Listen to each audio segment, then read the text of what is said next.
Hello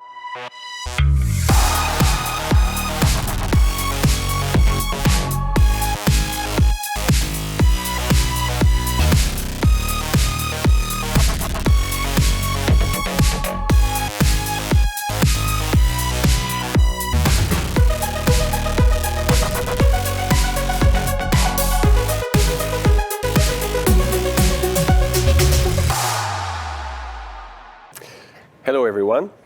It's an honor to be here with Annie and Pierre and all the crew. It's an amazing collaborative effort to see taking place here. I'm going to take 15 minutes to try to create a kind of fireworks to make sure that all the metaphors you hear about AI actually help you figure out how to make sense of it.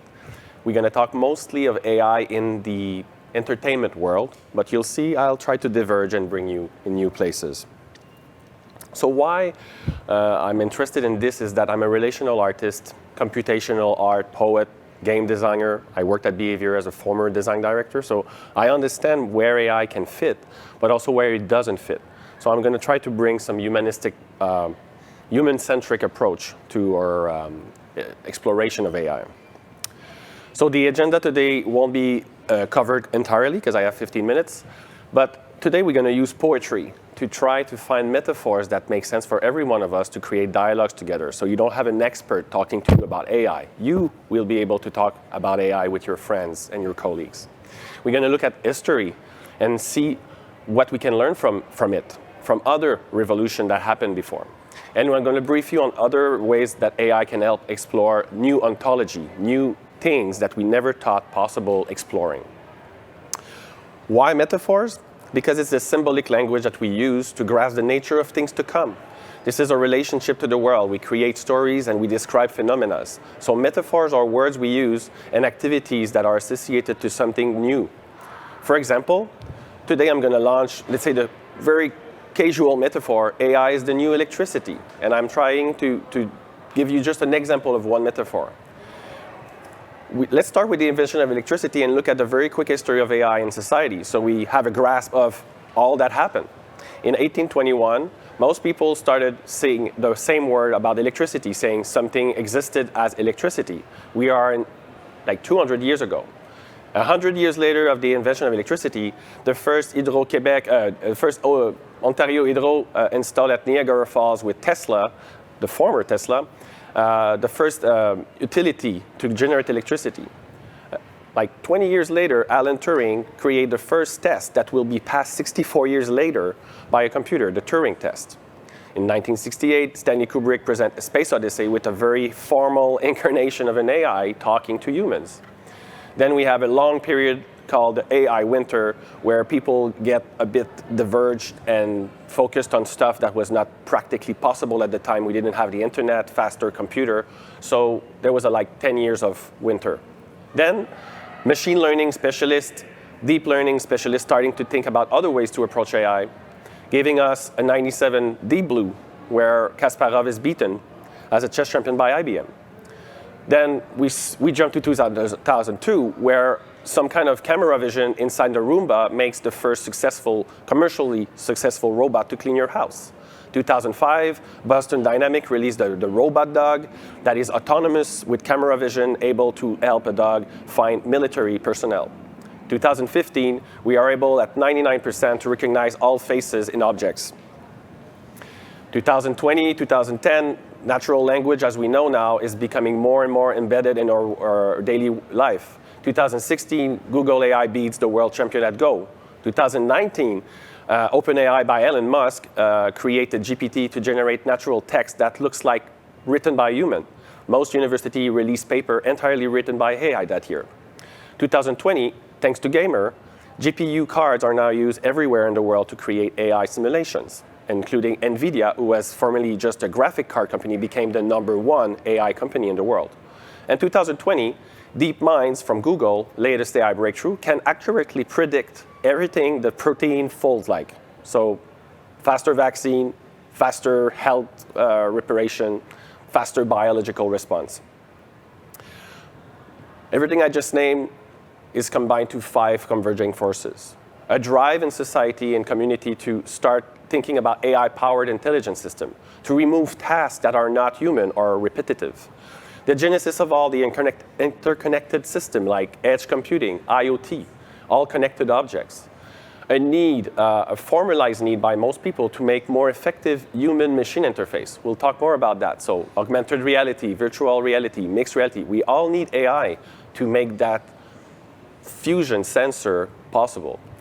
An advanced communication technology like 5G and Li-Fi, like Wi-Fi by light, will start appearing. And we're going to have a compulsion to go beyond all those technical limitations like quantum technology, sensing, imaging, metrology. We'll all need the AI to perform better. So the future for me is not AI. It's more like human-computer interaction. Richard Harper from Lancaster University is a sociologist and computer scientist. And he believes that we should not focus on AI as much as how the human will interact with the data and the interface in the future. AI will just make it more seamless. So what a human-centered AI would be? Well, the mystique around it is about how we explain the complexity. And an HCI perspective, a human-centric perspective, will help us define interaction between the AI and the user, rather to enhance and substitute something important, creativity. Because creativity is human, it's messy. And AI is not messy.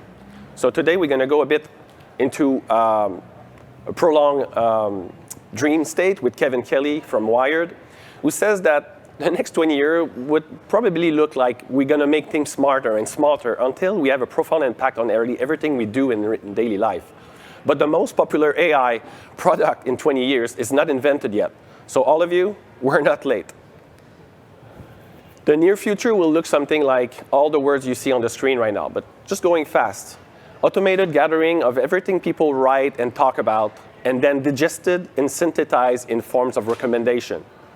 Recognizing in real time any object in a scene that you watch on TV, meaning that you can understand what's happening like a robot would be able to watch a game and understand what's happening in the game.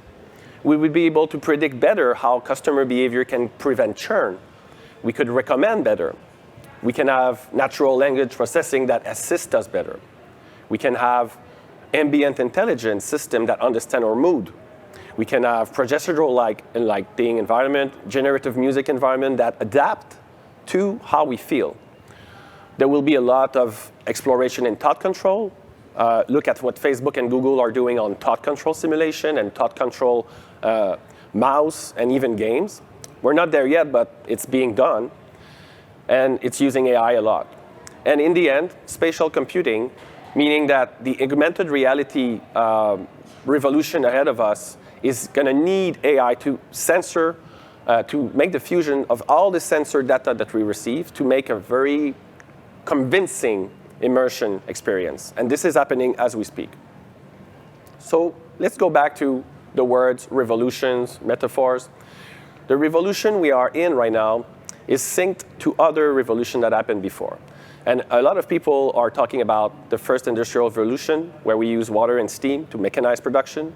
The second came with electric power, with electricity, created mass production. The third one, which we are currently in, with electronics and information technology, automating this production. And now this fourth one, that is building on the third, which is a revolution that has been occurring since the middle of the last century. And it's a fusion of all the technology that is blurring lines between physical, digital, and the biological spheres. So let's go very quickly at those revolutions. The way we look at data right now will change. Data is necessary for AI to function, adapt, and even understand our world. The current AI doesn't have an understanding of our world. It's still grasping, and it's looking at the data we generate. So we might as well start thinking about, if someone was learning from me, am I giving him the right sets of data? What kind of data? Kevin Kelly referred to data revolution as small data. We have looked at big data as a very big acronym and metaphor. We still need to understand what data means for the AI. Another revolution will be in situated awareness. How are we present? Are we anxious beings? Are we human, connected? Are we present to all each other? Are we having empathy? Situated awareness can be transferred to the AI too. AI can start to understand what empathy looks like, You can start to understand how we feel like when we're not feeling understood or burned out. Situated awareness is important in games, important in immersion, in shows. It's important for health practitioner in any area of traveling. Situated awareness is like the quality of your attention. And AI can help us situate it and like maintain it. Another thing that will happen in computing is right now we're still using keyboards and mouse for like 50 years now. The big revolution in computing will be about spatialization and calm interface, meaning that the interface will start disappearing and we're going to start using our body, our eyes, and our hands back in the days. But now computing will be following us. It's going to be abstract, very weird, it's going to be ambient, and it's going to be able to allow us to command computers and to actually direct our attention to them. So in the background, more ambient intelligence, more abstraction, more automation, but in the foreground, more control for the humans. Another weird thought I had is in ecology right now and in sociology, there's a tendency to call something called OOO, which is ontology, which is the way to make sense of the world. How do we explain the world? An ontology is how we build our relationship to the planet Earth, for example.